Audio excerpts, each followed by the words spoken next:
Hi guys, thanks for tuning into the channel today. Today I think we'll look at the suspension on both these cycles, or scooters I should say. And starting at the rear, there's nothing fancy on these. They've both just got the old spring system that hangs over here on the rear engine thing. On the Honda it sort of sits there, the rear shock at an angle, and if we swing over to the Xmax, it's more right near the end of it. It's sort of a vertical setup.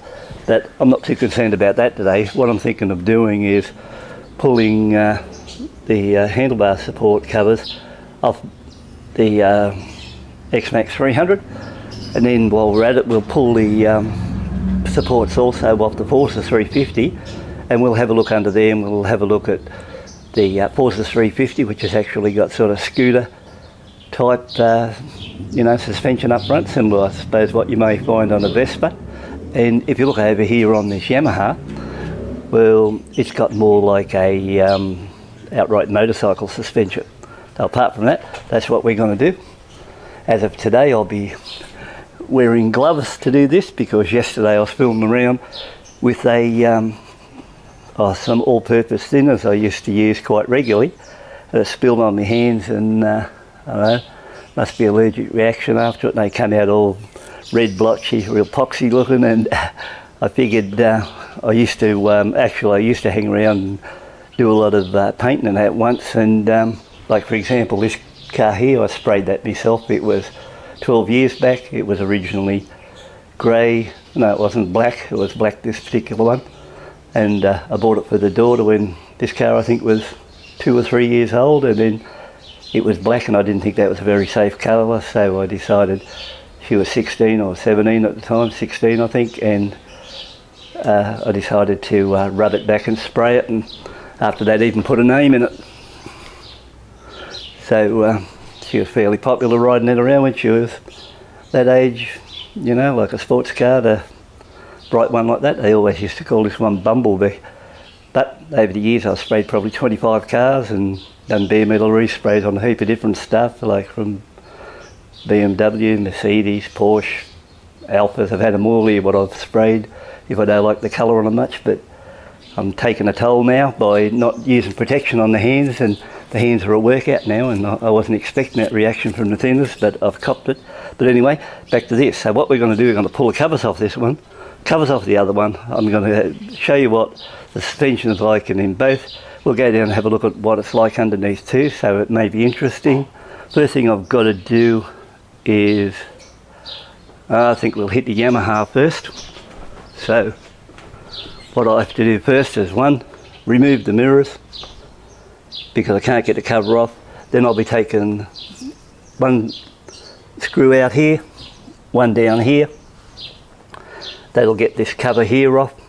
After I go into that, there'll be 2 areas, one each side, 2 push pins. I'll push those in, release the thing, and hopefully after that I can pull out the covering, and that'll do that one.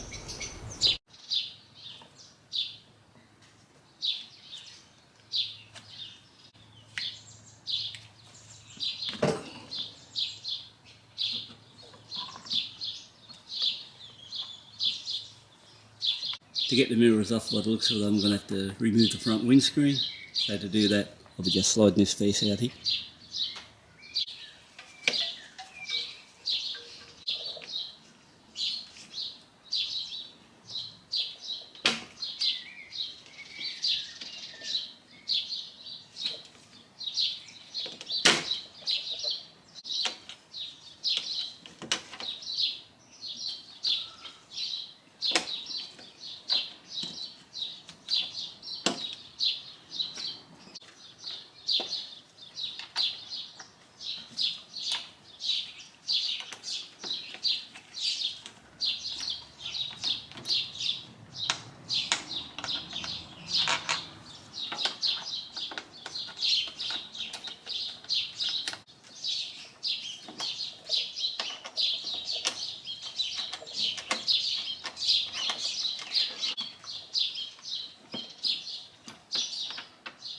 Now I've moved this windscreen up to its highest setting at the moment, but in the screws, small ones to the bottom, big ones to the top.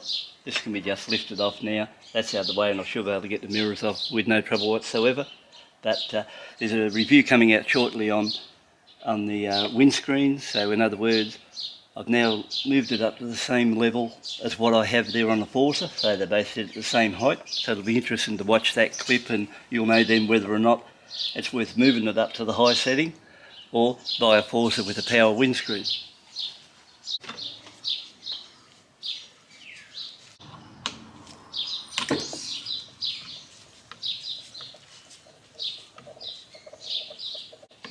So we've got the mirrors out of the way now, and we can concentrate on 5 at the front, 4 at the rear. We'll swing down and grab the 5mm first.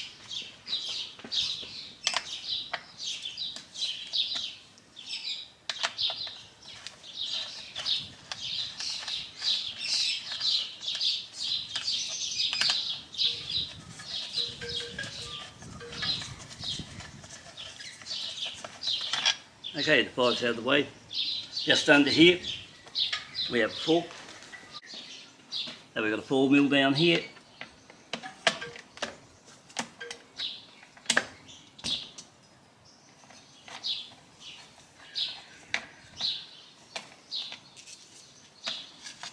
Covers off.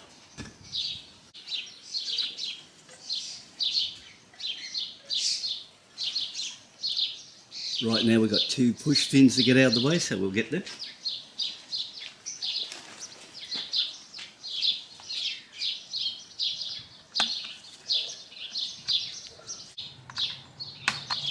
Number 2, push pins are simple. They just go down like that, and you just press them. Down they go, release it, and then you can just get them out. So we've got that out of the way. While we're at it, if you're wondering why I had to take the mirrors off, I've got no choice. This plastic here is one piece, so it comes around like that, so it's impossible to move that out.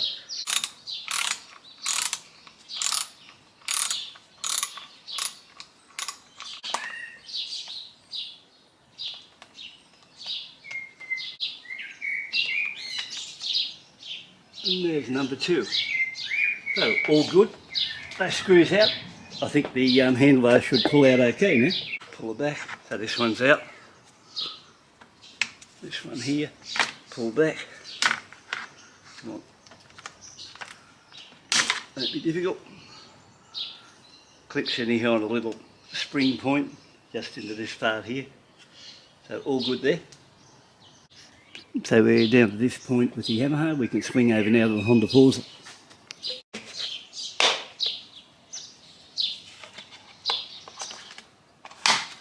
Okay, that's out of the way. Next up, I think it's a 10mm bolt that has to come off the centre here. Should be able to look down into it. Okay, we're now going to hit this at 10mm.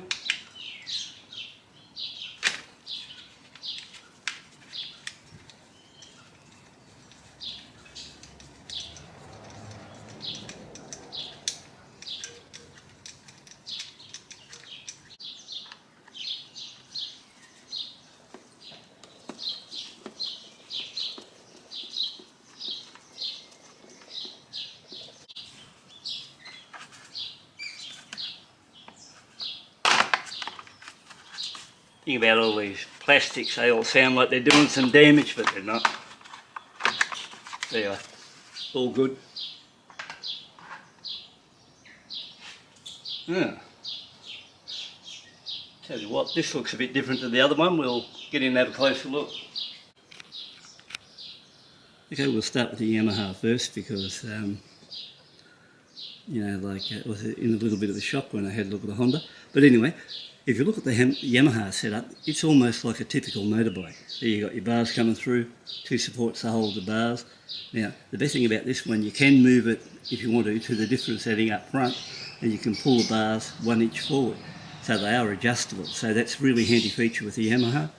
And when you look down, it does look more like motorcycle style suspension. Like, you know, pretty close to it. It's in that direction anyway.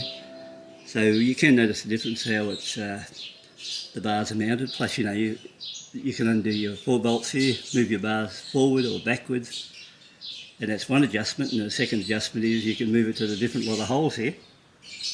and bring it forward in case the bars are a little bit far from you. So let's go over and check out the Honda.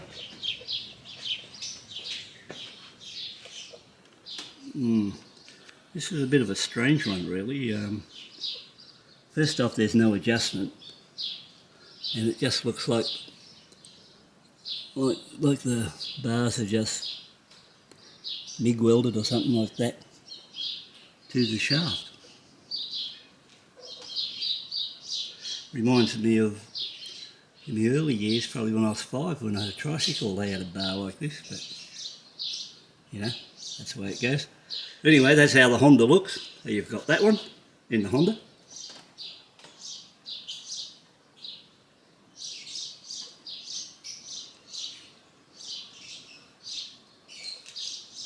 I think we've had a good look at that one. We'll come back over to the Yamaha. We've got the Yamaha sitting on normal front end of a motorcycle type of thing.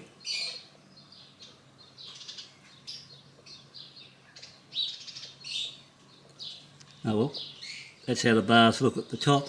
We'll go have a look at the bottom now and shoot the camera up and show you the suspension from the bottom. So guys, we've got both bikes pulled down and we'll have a look at the suspension on the Yamaha first. Got a bit of a torch. So when you come into the front of the Yamaha, you've got your normal front forks like you'd expect to see on a motorcycle. You're coming up further into a triple tree type effect as you look up. And it looks more like typical motorcycle when you're looking underneath there. So with the Yamaha, you got your forks, swing in, back up there into a sort of a triple tree, and you work your way up to the top where you swing up here and greeted by your handlebar supports here like so. So that's the Xmax. So the Honda's totally different. Once again, you got your forks, and the thing is they only go up just a few inches above the front mudguard and stop and join into a normal type fork, and then it runs up further into the shaft, and that one goes straight up to the thing. So they're totally different. This one just goes up I don't know, probably 6 inches and then crosses over to the main support. And if you swing over the Yamaha, it sort of goes up a lot higher. So extra few inches here and there before it gets over onto like a triple tree effect and then heads up further up. So we're heading back up to the Honda again, back over here. Then you just come up to a normal sort of handlebars, non-adjustable, and just like they're, I don't know, some sort of welding, it's welding them into that position, but apart from that, no adjustments in any area. So what you've got on the Honda is fixed, nothing you can do about that one. If you go to the Yamaha, you've got the opposite where you can not only adjust the handlebars in any position you want, you can also pull them forward an inch or so by going to the next lot of holes there. So that's about all I can tell you on those. You've got a rough idea what the suspension now or front end looks like on both bikes. Okay, that about completes today on the look at the front end on both these bikes. So I won't bore you with the clips of putting it back together because I don't think anyone would watch that. They've seen it pull apart, so they don't want to see it put back together. So I'll get into that side of it. And more importantly, I think it was interesting that, you know, as the owner of both bikes, you know, what you see is not always what you get.